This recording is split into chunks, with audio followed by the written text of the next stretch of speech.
কি ঝামেলায় পড়ি বা আরবি ভাষাটা কেমনে শিখি। মাহারাতুল কিতাবা, আল মাহারাতুল মুকালামা, আল মাহারাতুল ইস্তিমা, আরেকটা আছে আল উতুম। ওনার লেখাটা মানে আমার কাছে মনে হয় অনেক উচ্চাঙ্গের। আকাদ এদের লেখা পড়তে পারেন, এটা হচ্ছে অ্যাডভান্স লেভেল। আসসালামু আলাইকুম ওয়া রাহমাতুল্লাহি ওয়া বারাকাতুহু। আজকে আমি আপনাদের সামনে একটা বিষয় নিয়ে আলাপ করব। বিষয়টা হচ্ছে মানে আমরা আরবি ভাষাটা শেখার ক্ষেত্রে কি ঝামেলায় পড়ি বা আরবি ভাষাটা কেমনে শিখতে হয়। তো আরবি ভাষার ক্ষেত্রে আমরা 4টা কনসেপ্ট দেখতে পাই, যেরকম ইংরেজি ভাষার ক্ষেত্রে ওরা 4টা কনসেপ্ট সাজায় এনেছে, যেমন এই যে স্পিকিং, রিডিং, রাইটিং, লিসেনিং। এরকম আরবি ভাষার ক্ষেত্রে আমরা 4টা ভাগে ভাগ করতে পারি। যেমন হতে পারে এই যে আল মাহারাতুল কিতাবা, আল মাহারাতুল মুকালামা, আল মাহারাতুল ইস্তিমা, আরেকটা আছে আল মাহারাতুল কিরাআ। তো ঠিক আমরা যদি একটা ভাষায় পুরোপুরি দক্ষতা অর্জন করতে চাই, তাহলে এই 4টা বিষয়ের উপর, এই 4টা সাবজেক্টের উপর আমাদেরকে মেহনত চালাতে হবে। যদি এই 4টা সাবজেক্ট যদি আমরা ভালোভাবে আয়ত্ত করতে পারি, তাহলে আমরা একটা ভাষা মোটামুটি আয়ত্ত করতে পারব। মোটামুটি বলতে কি পুরোটাই ইনশাল্লাহ আমাদের আয়ত্তে চলে আসবে। তো প্রথমত আমি বলি মাহারাতুল কিরাআটা কেমন অর্জন হবে। কিরাআ এটা একদম স্বাভাবিক, মানে এখানে কোনো থিওরি নেই। আপনি একদম লাগাতার পড়তে থাকবেন। পড়ার ক্ষেত্রে একটা জিনিস অনুশীলন করা যায়, যেমন প্রথমত আপনি সহজ যারা লিখে, শিশুতোষ যারা গল্প গ্রন্থ লিখে তাদের লেখা পড়লেন। দ্বিতীয়ত হচ্ছে যারা একটু মিড লেভেলে লিখে, যেমন স্বাভাবিক আমাদের যারা মুতাওয়াসিত দরজার যারা ছাত্ররা আছে, তারা ওই মুতাওয়াসিত দরজার কাতিবিনদের, শিশু কিশোরদের জন্য যা লেখা হয় তা পড়বে। এবং তৃতীয় পর্যায়ে যারা অ্যাডভান্স লেভেলে, যেমন বর্তমানে অ্যাডভান্স লেভেলে একজন লিখে এই আইমান আল উতুম, ওনার লেখাটা মানে আমার কাছে মনে হয় অনেক উচ্চাঙ্গের। উনি এই বর্তমানে এই আরব বংশোদ্ভূত একজন লেখক, অনেক ভালো লিখেন। উনি এই ওনার প্রথম উপন্যাসটা হচ্ছে সাহিবাই সিজন।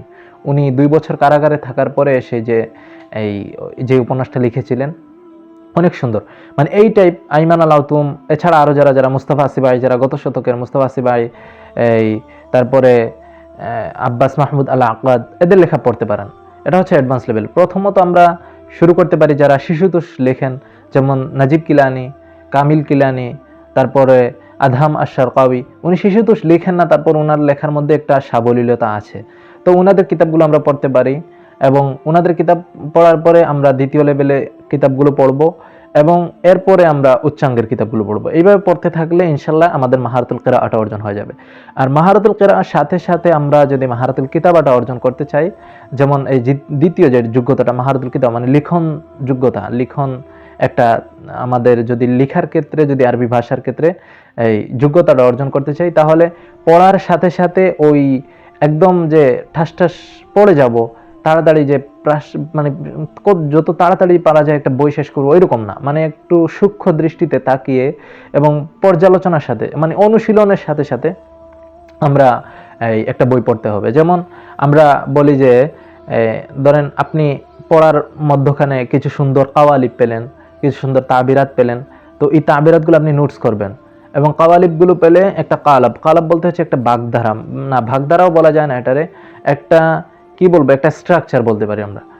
মানে এই স্ট্রাকচারের অধীনে আমরা অনেকগুলো বাক্য বানাতে পারবো। এরকম ছোট প্রথমত হয়তো কোনো একজন ধরিয়ে দিতে হবে, আস্তে আস্তে 1-2 বাক্য ধরিয়ে দিলে ইনশাল্লাহ আপনারও পড়তে হয়ে যাবে।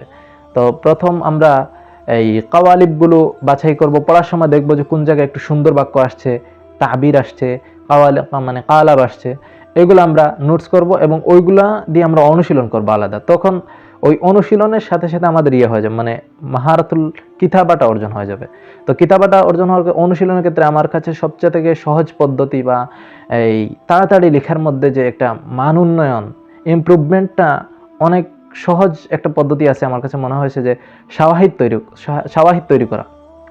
যেমন আপনি একটা তাবির পেলেন, তো ওই তাবিরকে কেন্দ্র করে, ওই তাবিরটাকে কেন্দ্র করে আপনি 4-5 লাইন লিখলেন। ধরেন আপনি একটা তাবির পেলেন, অনেক সুন্দর একটা তাবির, ওই তাবিরকে আপনি 4-5 লাইন একটা ঘটনা সাজালেন। আমি মসজিদে যাচ্ছি, আমি মসজিদে গিয়ে নামাজ পড়লাম, অজু করলাম, তারপর ইমাম সাহেব পিছনে নামাজ পড়লাম, তারপরে আমি আবার আসলাম। এইরকম এই টাইপ একটা ঘটনা বানাইলেন, মানে ওই তাবিরকে কেন্দ্র করে, তাবির যদি মসজিদ কেন্দ্রিক কোনো মসজিদকে নিয়ে কোনো তাবির হয়, তাহলে আপনি একটা মসজিদকে নিয়ে একটা ঘটনা বানাইলেন 4-5 লাইনের, ওই ঘটনার মধ্যখানে আপনি ওই তাবিরটা ব্যবহার করে দিলেন।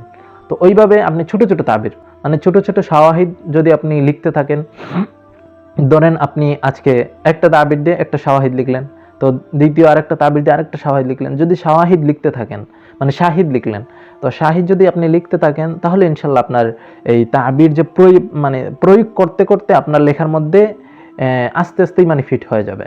আপনি যখন এখন তো আপনি ইচ্ছা করেই একটা তাবির ব্যবহার করার জন্য একটা শাহিদ লিখতেছেন, কিন্তু যখন আপনি এইগুলা লিখে লিখে আপনার একটা অভ্যস্ত হয়ে যাবেন, তখন আপনি যখন স্বাভাবিক লিখতে যাবেন, তখন এমনিতেই লেখার মধ্যে তাবির চলে আসবে, তখন আর ইচ্ছে করে একটা তাবির নিয়ে আসা লাগবে না।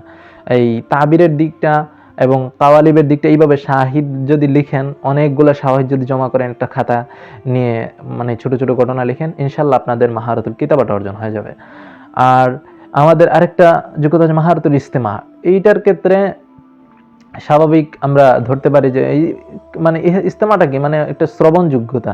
তো শ্রবণ যোগ্যতাটা কেমনে হবে? শ্রবণ যোগ্যতাটা হবে আপনি যত শুনতে থাকবেন, এই যতটুকু মানে আস্তে আস্তে যদি আপনি শোনার ইয়েটা আপনার বাড়াতে পারেন, ধরেন আপনি শুনতে থাকলেন একজন এই আরব বক্তাদের, আরবীয় বংশোদ্ভূত যারা আছে এবং যারা একদম মূল খাঁটি আরবি, ওদের বক্তব্য শুনতে হবে। এদের বক্তব্য ধরেন আমাদের আরব বিশ্ব বর্তমানে প্রচলিত বা মানে অনেক মাশহুর একজন খতিব আছেন, যিনি ফিলিস্তিন বংশোদ্ভূত, মাহমুদ আল হাসানাত। এরপরে এইরকম আরও যারা আছেন, এদের বক্তব্য যদি আপনি শুনতে থাকেন, ইনশাল্লাহ আপনার শুনতে থাকবে, মানে আপনি মাহারাতুল ইস্তেমার জন্য শুধু শুনতে হবে। আল জাজিরা সংবাদ শুনতে হবে, এরপর ডকুমেন্টারি দেখতে হবে, তারপরে বিভিন্ন আব্দুর রহমান ইবনে আরিফি আছেন, ওনার বক্তব্য, ওনার খুতবা শুনতে হবে, তারপরে মাহমুদুল হাসানাতের নাম তো বললামই, ওনাদের লেখা, ওনাদের কথাবার্তা, বক্তব্য যদি শুনেন, তাহলে ইনশাল্লাহ আস্তে ধীরে, হয়তো প্রথমে 1 ঘন্টার বা আধা ঘন্টার যদি আপনি একটা ভিডিও দেখেন, তার মধ্যে আপনি অবজার্ভ করতে পারবেন বা মানে একটা ভালোভাবে বুঝতে পারবেন 10 মিনিট, হয়তো আপনার প্রথম হতে পারে আপনি এখান থেকে 10 মিনিট বুঝছেন, বাকি 23 মিনিটের বা 20 মিনিটের মতো আপনি নাই বুঝতে পারেন, কিন্তু আপনাকে শুনতে থাকতে হবে, আস্তে আস্তে শোনার যোগ্যতাটাও তৈরি হয়ে যাবে। এখন শেষে আরেকটা যোগ্যতা আমাদের মূল, যেটাকে মনে করা হয় মাহারাতুল মুকালামা। আসলে ওইটা হচ্ছে, মুকালামাটা হচ্ছে আমাদের এই যে আরবি ভাষাগত যে কোনো ভাষা, মানে আপনি কথা বলতে পারেন মানে ওই ভাষাটা পারেন, মানে এইভাবে ধরে নেওয়া হয়। আপনি একটা ভাষায় কথা বলতে পারেন মানে স্পিকিংটা ভালো, মুকালামাটা ভালো, তাহলে আপনার ওই ভাষাটা আপনি পারেন বলে মানে ধর্তব্য হয় সাধারণত। কিন্তু আমাদের বাংলাদেশি ছাত্রদের ক্ষেত্রে মাহারাতুল মুকালামাটা যতদিন পর্যন্ত আমরা দেশে থাকি অথবা মানে আমাদের মাদ্রাসায় স্বাভাবিক পড়ালেখার সময় ওই আরবি ভাষাটা লাগে না, মানে মুকালামার যোগ্যতাটা লাগে না। মুকালামাটা মানে আপনি যখন বাইরে যাবেন বা কোনো আরব শায়েখদের সাথে কথা বলবেন বা যখন আরবি কোনো ইভেন্টে আপনি বক্তৃতা দিবেন, তখন মুকালামার দরকার পড়ে। তাছাড়া আপনার মাহারাতুল ইস্তেমাটা দরকার পড়বে, প্রতিনিয়ত দরকার পড়বে, মাহারাতুল কিতামাতের দরকার পড়বেই। তাছাড়া মাহারাতুল কিরাআত আর আমাদের ইলম অর্জনের ক্ষেত্রে এটা অত্যন্ত প্রয়োজন, মানে প্রয়োজন বলতে কি এটা ফরজে আইন বলা যায়। আপনি ইলমি উলুমে শারঈয়া যদি আপনি হাসিল করতে চান, তাহলে মাহারাতুল কিরাআত আপনার থাকতে হবে সাধারণত। আর এখন মাহারাতুল মুকালামার ক্ষেত্রে এইটা হচ্ছে আপনার যতটুকু অনুশীলন করবেন, তো অনুশীলনের ক্ষেত্রে অনুশীলন করবেন ততটুকু আপনার থাকবে। ধরেন লাগাতার 1 মাস 2 মাস অনুশীলন করলেন, আবার ছেড়ে দিলেন, অনুশীলন যদি ছেড়ে দেন, তাহলে আপনার এই মুকালামার যোগ্যতাটা মানে আস্তে আস্তে মানে দেখবেন আপনি কথা বলতে গিয়ে মামলিং হচ্ছে, মানে আটকে যাচ্ছেন, জড়তা এরকম মনে হবে। যদি আপনি এই ধারাবাহিক বলতে থাকেন, অনুশীলন করতে থাকেন, ইনশাআল্লাহ মাহারাতুল মুকালামাটা হয়ে যাবে। এই মাহারাতুল মুকালামার ক্ষেত্রে অনুশীলনের ক্ষেত্রে সবচেয়ে থেকে গুরুত্বপূর্ণ একটা পয়েন্ট হচ্ছে, মানে আপনার দুইজন একত্রিত হবেন, এবং দুইজন যদি একত্রিত হয়, একজন আরেকজনকে শুধু প্রশ্ন করতে থাকে যে এই মাসমু আবিক, এইরকম মানে ধারাবাহিক যদি মানে একটার পর একটা শুধু প্রশ্ন করার যোগ্যতাটা যদি হয়ে যায়, ধরেন আপনি একজনকে ধারাবাহিককে শুধু আরবিতে প্রশ্ন করতে পারেন, যদি এই প্রশ্ন করতে পারেন আর অপরজন যদি শুধু উত্তর দিতে পারে ধারাবাহিক, এইভাবে করতে থাকলে মাহারাতুল মুকালামাটা ইনশাআল্লাহ একদিন হয়ে যাবে।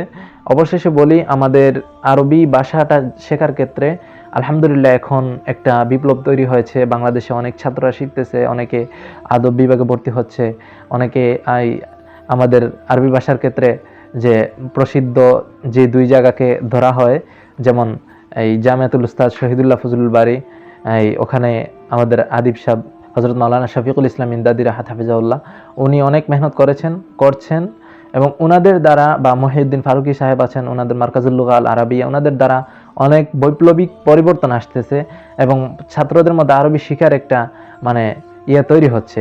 এখন যদি আমরা এটা চালিয়ে যেতে থাকি এবং আরবি ভাষাটা শেখার ক্ষেত্রে যদি আমরা এই অনেক আগ্রহী হই, ইনশাল্লাহ অনেক কাজে দেবে, অনেক ফায়দা দেবে। আমি দোয়া করি সবাই এই আরবি শেখার যাত্রায় এবং অগ্রগামী হন। আল্লাহ তাআলা আমাদেরকে সবাইকে কবুল করুন।